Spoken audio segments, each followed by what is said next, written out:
ఇప్పుడు ఎక్కడ చూసినా ఫర్టిలిటీ సెంటర్స్ కనిపిస్తూ ఉన్నాయి మ్యామ్. ఒకప్పుడు డెలివరీ సిస్టమ్ గురించి మాట్లాడుకుందాం.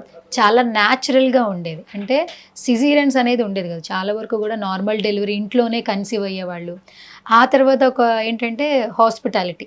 కొంచెం బాడీ తత్వం. మరీ సెన్సిటివ్ బాడీ ఏంటంటే కొంచెం వీళ్ళు తట్టుకోలేరు నార్మల్ డెలివరీ అయితే అని వాళ్ళకి సిజేరియన్ ప్రిఫర్ చేసేవాళ్ళు.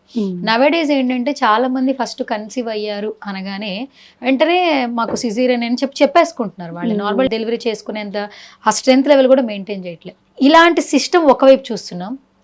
ఇంకో పక్క అసలు పిల్లలు లేక ఫర్టిలిటీ సెంటర్స్ని ఎక్కువ చూస్తున్నాం.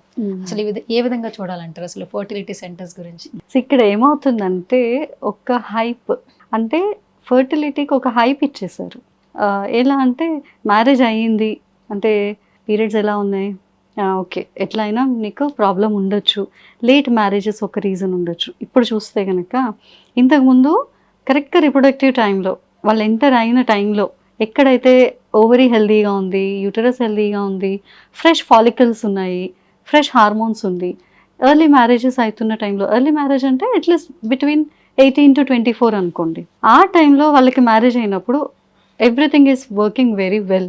వాళ్ళు ఫిజికల్గా యాక్టివ్గా ఉన్నారు. ఆ టైంలో వాళ్ళు స్పోర్ట్స్లో ఉంటారు, లేకపోతే అగ్రికల్చర్లో ఉంటారు, ఏదో ఒకటి కూర్చొని అయితే ఉండరు. ఆ ఏజ్ వాళ్ళు యాక్టివ్గా ఉంటారు. సో వాళ్ళ హార్మోన్స్ అది బాడీలో ఎన్వైర్న్మెంట్ అది ఫర్టైల్గా ఉంటుంది.